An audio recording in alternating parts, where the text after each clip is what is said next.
Hello friends, welcome to Palak notes. आज का video है लिवर के ऊपर। लिवर मेरा फेवरेट टॉपिक है क्योंकि लिवर ही हमारी बॉडी का एक ऐसा ऑर्गन है जो कि अपने आप को रीजनरेट करता है अगर हम उसके ऊपर जो भार डाल रहे हैं अनइंटेंशनली और इंटेंशनली वो अगर हम निकाल लें और लिवर को ऐसे चीजों से सपोर्ट करें डाइट में या सप्लीमेंट से ताकि लिवर खुद से रीजनरेट होने लगता है। ये तो थी गुड न्यूज। बैड न्यूज ये है कि कोई भी ऐसा टेस्ट नहीं है जो आपको बता सकता है कि आपको लिवर की प्रॉब्लम है। एक टेस्ट होता है जिसमें आपके लिवर एंजाइम्स एलिवेटेड आते हैं, बट वो तभी एलिवेटेड होते हैं जब ऑलरेडी जो डैमेज है वो काफी हो चुका होता है। और अगर आपके एलिवेटेड लिवर एंजाइम्स आते हैं इसका मतलब जो डैमेज है that's on going, that is a chronic liver problem. Liver इसलिए इतना इंपॉर्टेंट है स्पेशली उन लोगों के लिए जो इंडिया में रहते हैं या फिर जो ड्रग्स लेते हैं कोई भी। अगर आप सपोज करो हम लोग कहते हैं कि डायबिटीज की मेडिसिन खाते हैं, कोलेस्ट्रॉल की मेडिसिन खाते हैं, इन सब मेडिसिन के साइड इफेक्ट है, बट एक इंसान को साइड इफेक्ट ज्यादा होते हैं, दूसरे इंसान को साइड इफेक्ट कम होते हैं। क्यों? ये डिपेंड करता है उनके लिवर पे। Liver clear drugs, alcohol and other harmful substances. मतलब डिजीज को मैनेज करने के लिए अगर आपका लिवर स्ट्रांग है तो झेल जाओगे। और लिवर का क्या काम है? It produces bile. अगर किसी को गॉल ब्लैडर के स्टोन्स हो गए हैं, गॉल ब्लैडर को निकालने की वजह अगर वो इंसान ने अपने लिवर पे काम किया होता तो डेफिनेटली वो प्रॉब्लम आती ही नहीं, और अगर आती तो रिवर्स हो जाती। उसके बाद हो सकता है आपको हार्मोनल इश्यूज हों और आपको रीजन नहीं पता चल रहा है कि क्यों मेरे हार्मोन्स इम्बैलेंस हो गए हैं, क्योंकि most of the hormones are processed through liver. आपकी बॉडी के अंदर कुछ भी जाता है, इन होता है या आउट होता है, it has to be through liver. तो लिवर एक बहुत ही इंपॉर्टेंट ऑर्गन है बॉडी का। इट हेल्प्स ब्लड क्लॉट और it neutralize reactive oxygen species. हम लोग कुछ भी खाते हैं वो हमारी बॉडी के अंदर मेटाबोलाइज होता है, तो उसके कुछ बाय प्रोडक्ट्स होते हैं रिएक्टिव ऑक्सीजन स्पीशीज जो कि कार्बोहाइड्रेट रिच जो डाइट होती है उसमें ज्यादा होते हैं as compare to fat rich diet. तो वो आपकी बॉडी से क्लियर सब लिवर ही करता है। तो अब हम बात करते हैं कि लिवर को सबसे ज्यादा क्या चीज सड़ा रही है। लेट्स लुक के आजकल हमारी डाइट क्या है। मैं इंडिया की भी बात करूंगी, मैं वेस्टर्न डाइट की भी बात करूंगी, बच्चों की भी डाइट की बात करूंगी। नॉन एल्कोहलिक फैटी लिवर है वो आजकल जो बच्चों में देखा जा रहा है, आज से पहले नहीं देखा जाता था। सबसे पहले हम बात करते हैं अपने ब्रेकफास्ट की। ब्रेकफास्ट के अंदर वेस्ट में क्या खाया जाता है? सीरियल्स, ब्रेड, और अगर आप इंडिया में रहते हो तो पराठा, रोटी, और अगर आलू की है तो और कार्ब्स हो गए। ये मेरी भी फेवरेट थी जब मैं छोटी थी बचपन में। ये सब के सब कार्बोहाइड्रेट्स हैं। मॉर्निंग में अपनी अपनी बॉडी को कार्बोहाइड्रेट्स दे दिए, ठीक है। अब मैं बात करती हूँ लंच की। लंच में हमने फिर से रोटी खाई, ये लोग ब्रेड खाते हैं, रोटी के साथ हमने सब्जी खाई। और अगर ये सब्जी आलू की है, मटर की है, गाजर की है, ये सब कार्ब्स में बहुत हाई है। तो मतलब आपने यहां भी कार्ब्स खाए, यहां भी कार्ब्स खाए, और उसके बाद डिनर में राइस, कार्ब्स खाए, दाल के अंदर भी मीडियम कार्ब्स होते हैं। तो बेसिकली हम कार्ब्स ही खा रहे हैं। चलो ठीक है, रोटी के ऊपर थोड़ा सा देसी घी लगा दिया या सब्जी में थोड़ा देसी घी बन गया तो लेकिन जो आपकी डाइट है एक्चुअली वो 50% कार्ब्स आ रही है, 20 से 30% प्रोटीन्स आ रही है, और सिर्फ 10% फैट्स आ रही है। मुझे मालूम है मेरे पिछले एक वीडियो में किसी ने कमेंट किया था पलक क्योंकि हमारे एंसेस्टर्स ने हमेशा खाया था। आप लोगों को ये चीज समझनी पड़ेगी कि पहले जो इंडिया था वो एक इकोनॉमी था, एग्रीकल्चर इकोनॉमी। लोग सुबह फील्ड्स में जाते थे, फील्ड्स में जाने के लिए हार्ड वर्क करते थे, वो अपने मसल्स का ग्लाइकोजन स्टोर बर्न करते थे, उन लोगों को कार्ब्स चाहिए होते थे। बट अब हमारी जो इकोनॉमी है वो एक सर्विस इकोनॉमी बन गई है और हम लोगों के यहाँ बहुत कंफर्ट आ गया है। हम लोग अब पैदल कहीं नहीं जाते हैं, गाड़ी में जाते हैं, हम लोग लिफ्ट लेते हैं, सीढ़ियां नहीं लेते हैं। जब आप सीढ़ियां ले रहे होते हो यू नीड कार्ब्स, जब आप चल के कहीं जा रहे होते हो योर मसल नीड कार्ब्स। हम लोगों को लाइफस्टाइल चेंज हो गया बट हम लोगों की डाइट नहीं चेंज हुई है। तो हम लोग नहीं, पूरा वर्ल्ड बहुत ज्यादा कार्ब्स खा रहा है। अब मैं बताती हूँ कि कार्ब्स लिवर के साथ कैसे रिलेटेड है। ये जो आपके सारे कार्ब्स जो मैंने डिस्कस किए थे ये आपकी बॉडी के अंदर ग्लूकोज बनते हैं। आपका जो लिवर है वो डिसाइड करता है कि इस ग्लूकोज के साथ क्या करना है। सबसे पहले जो ग्लूकोज है वो जाता है सेल्स के पास एनर्जी में कन्वर्ट होने के लिए। At time glucose is very important. जो लोग मैराथॉन्स भागते हैं या जो लोग साइकिलिंग करते हैं वो लोग थोड़ा थोड़ा ग्लूकोज बीच में पीते रहते हैं। क्यों? क्योंकि उनकी एनर्जी बर्न आउट होती रहती है। तो सबसे पहले जाता है आपके सेल्स के पास एनर्जी में कन्वर्ट होने के लिए। दूसरी जाता है आपके ग्लाइकोजन स्टोर्स के लिए। ग्लाइकोजन स्टोर्स जो होते हैं वो मसल लिवर में होते हैं, लेकिन थोड़े से, और आपका मसल ग्लाइकोजन बनता है। ग्लाइकोजन वो है जो कि कार्बोहाइड्रेट्स को इमीडिएटली एनर्जी में कन्वर्ट करता है, but very very little quantity. और जो बाकी का ग्लूकोज है, क्योंकि आपने इतना सारा ग्लूकोज खाया है, वो बॉडी क्या करती है, फैट में कन्वर्ट करती है। जब भी किसी इंसान को अपनी बॉडी में से फैट कम करना है, मैं वेट नहीं कहती हूं, मैं फैट कहती हूं, फैट कम करता है, उसको डाइटिशियन सबसे पहले क्या करते हैं, फैट फ्री डाइट पे डाल देते हैं। बट प्रॉब्लम फैट नहीं है, प्रॉब्लम कार्बोहाइड्रेट्स है। सबसे पहले लोग फैट निकालते हैं वेट लॉस करने से बाद, और वो पूरा दिन थोड़ा थोड़ा खाते रहते हैं। क्यों? क्योंकि जो आपका बॉडी में सैशिएटी हार्मोन है, जिसको हम लेप्टिन हार्मोन कहते हैं, वो फैट से ही ट्रिगर होता है। तो वो लोगों को एक रेजिस्टेंस हो जाती है, लेप्टिन रेजिस्टेंस कहते हैं। उन लोगों को कितना भी खाएं, एक दिन ऐसा आता है कि उनकी भूख ही नहीं मिटती है। तो बेसिकली फैट्स नहीं निकालने हैं। Fats are not responsible for fat, carbs are responsible for fat. आपने मॉर्निंग में इतने कार्ब्स खाए, उसके बाद आपने चाय के साथ बिस्किट पिया। अब मैं चाय पे आती हूँ। जब आप चाय बनाते हो, लोग कहते हो मैं अपनी चाय में दूध नहीं डालती हूँ। मैं कहती हूँ चाय के अंदर फुल फैट मिल्क डालो। अगर आपको ऑटोइम्यून प्रॉब्लम नहीं है और आप मिल्क डाइजेस्ट कर पाते हो, फुल फैट मिल्क डालो। और उसके साथ जो आप बिस्किट खाते हो ना, आपको वो छोड़ना है। पैनक्रियाज,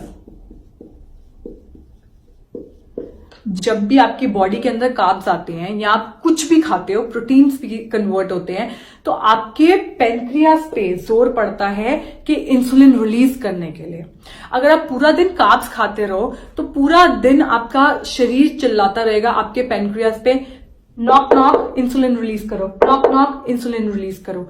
और उसके बाद बॉडी इंसुलिन रेजिस्टेंट हो जाती है, जिसका नाम है डायबिटीज। येट डायबिटिक्स को मैनेज करने के लिए जो डॉक्टर्स अप्रोच लेते हैं, वो क्या करते हैं, उनको इंसुलिन देते हैं। ये बहुत मुश्किल है डायबिटिक्स वालों के लिए वेट लॉस करना। क्यों? क्योंकि उनको वो इंसुलिन लेते हैं, और इंसुलिन का दूसरा नाम है फैट स्टोरेज हार्मोन। ठीक है? तो आपके पेनक्रियाज पे जब इतना जोर पड़ता है, तो एट द एंड क्या होता है, अगर आपको पूरा दिन कोई चिल्लाता रहे, hey do this, hey do this, hey come again, hey come again, you will get a resistance. आप कहोगे मुझे इसकी बात नहीं सुननी है। एग्जैक्टली पेनक्रियाज यही करता है, जिसको डायबिटीज में रिजल्ट हो जाता है बाद में, वो रेजिस्टेंट हो जाता है इस आवाज के। क्योंकि जितनी बार आप कुछ खाते हो, जितनी बार आप स्नैकिंग करते हो, क्लाइंट्स को मैं अक्सर ये चीज बोलती हूँ कि आप अगर 2 घंटे खाने के 2 घंटे बाद दोबारा खाना ढूंढने जा रहे हो, तो एनालाइज करो अपने खाने में क्या खाया है और अपना फैट कंटेंट थोड़ा बढ़ा दो। Recommended daily allowance of carbs that is 300 grams. How much I recommend you to eat? Only 50 grams. अब मैं सोल्यूशन पे आ रही हूं।